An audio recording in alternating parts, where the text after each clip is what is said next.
First, there was darkness, chaos. The universe was a void. The world was not, and light could not be seen from anywhere you turned. This was so for ages, while at the same time, Nyx, the black-winged bird, sat upon an egg that she had laid long ago. It remained so until, suddenly, life began to stir inside the egg. The life that came from the egg was no other than love itself, in the form of a god who held the name of Eros. But this was not the last state of the egg. The shell had parted into two pieces. One rose to the air, thus becoming the sky. The other one remained and became the earth. Eros named the sky Uranus and the earth Gaia. More than naming them, Eros, following his nature, made the two of them fall in love with each other. Together, Gaia and Uranus had many children and grandchildren, but greed and the want of power were strong and fatal flaws that Uranus possessed. Their offspring was made by three Cyclops, gigantic beings with just one eye on their faces, directly dim monsters. Then there were the three Hecatoncheires, creatures with 100 hands, 50 heads, and an unbelievable strength that bestowed on them the origin of earthquakes. And finally, the most fearsome of all, the 12 Titans: Oceanus, Tethys, Hyperion, Thea, Coeus, Phoebe, Cronus, Rhea, Gnothene, Themis, Crius, and Iapetus. Malice and courtesy began to spread inside Uranus, and so he became afraid of his own children. He became cruel and despicable towards Gaia, showed his hatred for the Hecatoncheires child, and imprisoned them inside corners of the earth where nobody could ever find them. After this, the remaining children became afraid of him, all but Kronos, the youngest of the Titans. Together, Kronos and his mother ambushed his father and finished him, sinking him in a void where nobody knows till this day what became of the fallen deity. Nevertheless, professing that Kronos will be dethroned the same way he had been. But, alas, the apple doesn't fall far from the tree. After his great deed, Kronos became the next ruler of the earth, and just as his father, he became afraid of his own blood. He imprisoned his brothers and sisters in Tartarus, an infinite and horrible prison located on a far corner of the underworld. This was his king's fate for all except his mother and sister, Rhea, who he married and also brought forth an offspring of his own. Needless to say, he learned his father's way and treated both of them cruelly. Gaia prophesied Cronus' undoing from a son of his own, making him even more desperate. He wanted his power. He wanted it for himself, for all of eternity. So he swallowed all of his children in order to prevent them from ever getting old enough to defeat him or even to challenge him. But Rhea, being her mother's daughter, would not stand by while her children were treated so.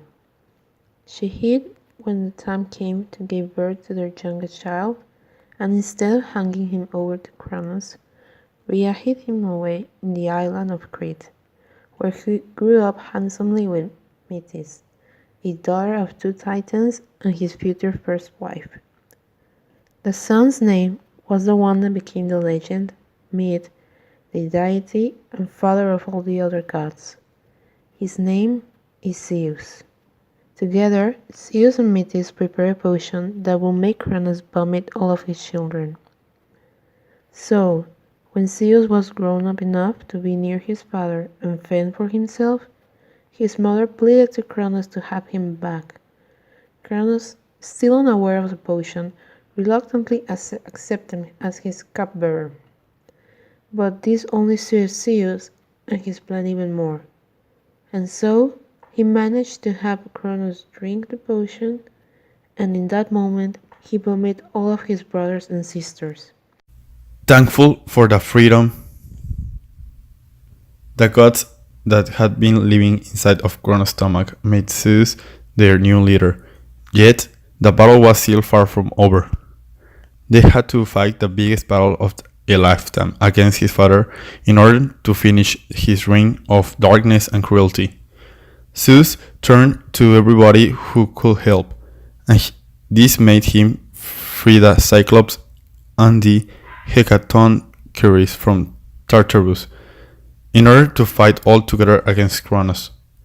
In the end, the gods defeat the Titan, thus beginning a new dawn on Earth. Their first command, they began to furnish Gaia with life, making Earth a most beautiful and habitable place, and filling Uranus, the sky, with stars and constellations, engraving forever their deeds and their past, so that the people that lived down on Earth could know what had happened. But Zeus noticed that something very important was missing. He summoned his sons Forethought and Afterthought, or as the world would have known them, Prometheus and Epimetheus, and gave them the mission of creating men and animals and give them gifts. Prometheus gave his life to creatures who resembled the image of the gods and called them men. On the other hand, Epimetheus worked on the creatures that resembled the monsters that the gods and heroes of legends fight. Then he named them animals. But Epimetheus used all of the gifts on the animals, so Prometheus was left without anything to give for his creation.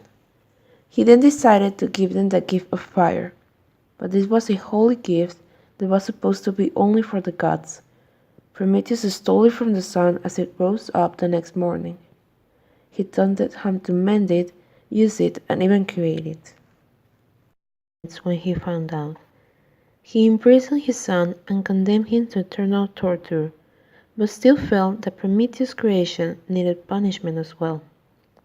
He demanded another one of his sons to create a beautiful woman, one that would be presented to Prometheus as a wife for him.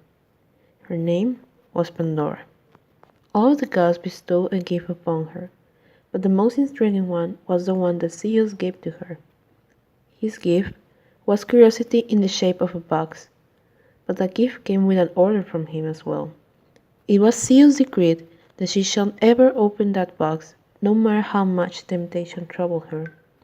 After she was married to Prometheus, Pandora rarely let her mind stray away from the box. It remained open for ages, until one day Pandora lost the fight against her curiosity. One day, when Epimetheus had gone away on a errand for his father, she found herself thinking that if the gifts that the gods and goddesses had given to her before openly have been so generous and good, why would this, which has come from Zeus himself, be so very bad? So she opened it, and it was as if the underworld had come upon this earth. From it came all the evils that ever today hurt this world: greedy, sickness, envy, pain. Pandora despaired and began screaming, bringing Epimetheus home in a rush. Together they could close the lid, but it was too late. The evils were already out on the earth. And then, as a soft whisper from the box, a voice said, "Please let me out. I can help."